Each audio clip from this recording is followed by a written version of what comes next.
خسرنا الماتش، مي ان شاء الله راه كاينين الماتشات مزال، ونحاولوا ان شاء الله البروشن ماتش نجيبوا النتيجه مزيانه.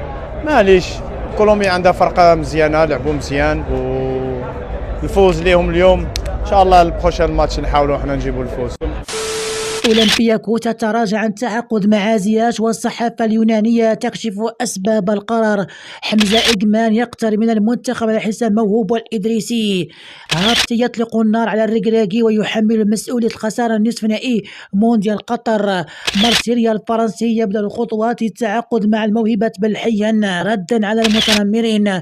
لولا الظروف يخرج عن صمته ويبعث برسالة مؤثرة بعد الهزيمة أمام كولومبيا. إبراهيم دياز يقود المغرب نحو القمة العالمية. أهلا بكم والسلام عليكم ورحمة الله. كما هو معلوم، المنتخب المغربي بهزيمة قاسية مساء أمس الخميس في أولى مقابلته بالدوري الملوك المقامة بإيطاليا أمام نظيره الكولومبي بواقع 4-1، وقد خلفت هذه الخسارة حسرة واسعة في صفوف الجماهير المغربية التي كانت تنتظر من الأصدقاء العميد بوصوفة تحقيق أول انتصار في هذه البطولة العالمية. وعقب هذه الخسارة العريضة كان اللاعب الفريق الوطني سعيد العوني الشهير باللقب لولا الظروف القسط الأكبر من الانتقادات التي تحولت فيما بعد إلى حملة تنمر قاسية بسبب تضييعه ركلة حرة، رغم أن مشاركته في هذه المقابلة لم تتجاوز بضعة دقائق. وفي ذات السياق اضطر لولا الظروف إلى الخروج عن صمته من أجل الرد على كل الانتقادات التي طالته بمعية أصدقاء في الفريق الوطني، حيث نشر بالمناسبة تدوين عبر صفحته الفيسبوكية عنوانها بخسرنا المعركة ولم نخسر الحرب بعد. وقال العوني: أول حاجة كنبغي نشكر المجموعة الكامل العمل الجبار اللي داروا في الكواليس، مشير إلى أنه ماشي سهل تلعب في الدوري، قوانين ديالو مختلفة وجديدة ما كناش عارفينها 100%. وكيف ما ذكر الأخ عصام الراقي بين قوسين الكولومبيين كانوا فاهمين اللعبة أكثر منا، حيث وجدوا قضى وقت كبير استعدادا لهذه البطولة، عكس المنتخب ديالنا اللي انتم عارفين العراقيل التي مر بها. وللأسف ما خديناش الوقت كبير في الاستعداد، ولكن ليس مهم الآن، المهم أننا شاركنا ولا زالت لدينا فرصة أخرى. هذا ولم يفوت العوني الفرصة من أجل الرد على الحملة التنمر التي استهدفته عقب مقابلة الأمس، حيث قال في هذا الصدد: فيما يخص اللقطة ديالي اللي انتشرت في بعض الصفحات الإعلامية اللي كنا ننتظر منها المساندة، خداو غير ديك اللقطة باش يطيحوا مني، حيث أنا ولد الشعب والهدف ديالهم هما يحطموك ويضحكوا عليك، وكل شيء هذه اللقطة خاطئة وكأن الجميع كان ينتظر فشلي. وهذا كيبين أن بعض الناس يكرهون أن يروا نجاحك، في حين دارت تسديدات ثانية وكانت قريبة التسجيل، وللأسف حتى واحد ما هزها، ولكن ماشي مشكل. وفي الختام ختم سعيد العوني رسالته بالقول: المهم أنني قدرت نشارك ولعبت بدقائق قليلة، هذا راح في حد ذاته إنجاز بالنسبة لي، حيث كان الحلم بالنسبة لي وتحقق. وفي الآخر كنبغي نشكر أي واحد كينساني ويتمنى لي الخير. تراجعت إدارة النادي أولمبياكوس اليوناني عن التعاقد مع النجم المغربي حكيم زياش الذي كان يعد هدفا رئيسيا للفريق خلال الفترة الماضية، وذلك لعدة أسباب هامة كشفتها الصحيفة اليونانية. وتأتي هذه الأخبار بعد أن كانت هناك تقارير تشير إلى رغبة غطاسراي في التخلص من زياش، الأمر الذي جعل الفريق اليوناني يتطلع إلى التعاقد مع اللاعب. أسباب تراجع أولمبياكوس حسب ما ورد في التقرير الصحيفة سبورتيما اليونانية تكمن أولا في الأداء زياش الحالي، حيث يرى المدرب لويس أن اللاعب لا يقدم مؤخرا الأداء المتوقع منه على المستويين الهجومي والدفاعي. لويس الذي أكد أيضا الذي يعتمد على اللاعب الوسط في مساهمة بالأهداف غير مقتنع بالقدرات زياش، خصوصا في ظل غيابه المستمر عن التهديف. والسبب الثاني يتعلق بالتكلفة. الصفقة في أولمبياكوس كانت يتحمل عبئا ماليا كبيرا في حال إتمام الصفقة، حيث من المتوقع أن تتجاوز تكلفها 3 مليون يورو، ويبدو أن النادي اليوناني لا يرغب في الدفع هذا المبلغ بعد تجربة مشابهة مع اللاعب البرازيلي. أما السبب الثالث فهو تاريخ إصابات حكيم زياش الذي يعتبر من أكبر العوائق أمام انتقال إلى أولمبياكوس، فالنادي اليوناني يشعر بأن تكرار الإصابات يشكل تهديدا كبيرا على استقرار اللعب التقني والبدني. من جهة أخرى لم يقدم حكيم زياش الأداء المنتظر منه في الموسم 2024 و2025 مع فريقه جلاطاسراي، حيث شارك في 11 مباراة في جميع البطولات وسجل تمريرة حاسمة واحدة خلال 320 دقيقة لعب. وتراجعت قيمته السوقية حاليا إلى حوالي 5 ملايين يورو، علما أن عقده مع النادي التركي ينتهي بنهاية الموسم الجاري. هذه التطورات قد تضع زياش في موقف صعب، خاصة مع رغبة غلطاسراي في إنهاء علاقته معه، بينما يبدو أن أولمبياكوس لا يعتزم التعاقد معه في الوقت الحالي.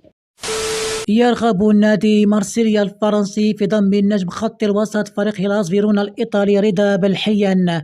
وحسب ما أكدت مصادر إعلامية فرنسية فإن النادي مارسيليا سيبدأ مفاوضات جديدة مع النادي هيلاس فيرونا لمحاولة التعاقد مع بلحيان خلال فترة الانتقالات الشتوية الحالية. وأوضحت أن المدرب النادي مارسيليا ديزيربي طالب بجلب بلحيان لتعزيز خط الوسط الميدان الفريق الفرنسي في ظل تألق اللاعب المغربي. وأشارت إلى أن المدير الرياضي لمارسيليا مهدي بن عطية قد يقنع بالحيال انضمام للفريق الجنوب الفرنسي بتقديم عرض مالي قد يصل إلى 20 مليون يورو. من جانب آخر أبرزت أن فريق هيلاس فيرونا سيحسم مستقبل اللاعب خلال الأيام المقبلة بعد تلقي عروض كثيرة من قطبي مدينة ميلان وفريق مارسيليا. وتألق بالحيال منذ بداية الموسم، حيث يعتبر من أبرز المواهب الصاعدة في الدوري الإيطالي، مما شد أنظار الأندية الأوروبية الكبيرة إليه.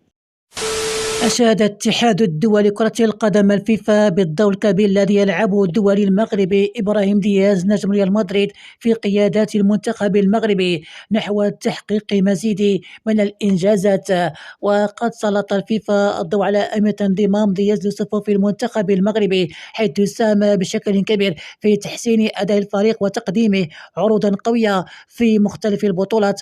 وأشار الفيفا إلى أن دياز يتمتع بمعدل تهديف مرتفع للغاية، حيث يساهم في تسجيل هدف كل 63 دقيقة تقريبا. كما أثنى الفيفا على الأداء المميز الذي قدمه المنتخب المغربي في التصفيات كأس العالم أفريقيا، والذي يعكس الطموحات الكبيرة للاعبين والجهاز الفني. ورغم خروج المبكر للمنتخب المغرب من بطولات أفريقيا، إلا أن الفريق عاد بقوة في التصفيات المؤهلة لكأس العالم، حيث حقق سلسلة من انتصارات كبيرة. وأكد الفيفا أن المغرب يمتلك مجموعة من اللاعبين الموهوبين الذين قادرون على تحقيق مزيد من الإنجازات في المستقبل. وأشار الفيفا أيضا إلى أن المغرب يضع نصب عينيه التأهل إلى كأس العالم 2026، خاصة وأنه سوف يستضيف النسخة التالية من البطولة باشتراك مع إسبانيا والبرتغال. وشدد الفيفا على أن إبراهيم دياز ورفاقه قادرون على تحقيق هذا الحلم. توصل وليد الركراكي مدرب المنتخب الوطني المغربي كرة القدم بتقرير إيجابي المساعد عبد العزيز بشأن حمزة إجمان المهاجم الشاب النادي غلاسكو رينجرز. وأوضح التقرير أن إجمان يتألق في الدوري الاسكتلندي، حيث سجل 4 أهداف حتى الآن، بالإضافة إلى 4 أهداف أخرى في المنافسات الدوري الأوروبي، مما يجعله مرشحا قويا لتعزيز صفوف أسود أطلس قريبا. جهود الركراكي لتعزيز صفوف المنتخب المغربي. يعمل الركراكي على تعزيز صفوف المنتخب المغربي من خلال مراقبة أداء اللاعبين في الدوريات الأوروبية. يقوم مساعد المدرب مثل رشيد بن محمود وعبد العزيز وموسى بتحليل أداء اللاعبين عبر تقنية الفيديو لتقييم إمكانياتهم بشكل دقيق. التنافس على مقعد مع المهاجمين الآخرين على الرغم من الإشادة التي حصل عليها حمزة إجمان، إلا أن القادم لصفوف المنتخب الأول لم يحسم بعد، حيث يتنافس على مقعد مع أسامة الإدريسي مهاجم نادي باتشوكا المكسيكي ومهدي موهوب مهاجم دينامو موسكو الروسي، اللذان يقدمان أداء مميزا في الفترة الحالية. شن الطبيب المنتخب المغربي السابق عبد الرزاق هفتي هجوما لاذعا على مدرب المنتخب وليد الركراكي. وقال هفتي في تصريحات له مؤخرا إن الركراكي كان هو السبب في الخسارات المنتخب الوطني نصف نهائي كأس العالم قطر 2022 أمام فرنسا. من جهة أخرى ذكر هفتي أنه ما زال يعاني من كابوس النصف النهائي منذ قطر، حيث قال كانت لدينا فرصة الفوز لكن وليد الركراكي قرر خلافا لنصيحته إشراك رومان ستيس الذي كان مصابا وغير مستعد للمشاركة في تلك المباراة. وبخصوص كأس إفريقيا التي سوف تستضيفها المغرب هذه السنة، قال هفتي بنبرة غير مسبوقة إذا لم يفز وليد الركراكي بكأس أمم إفريقيا المقبلة فخاص يتعلق من صباع رجليه.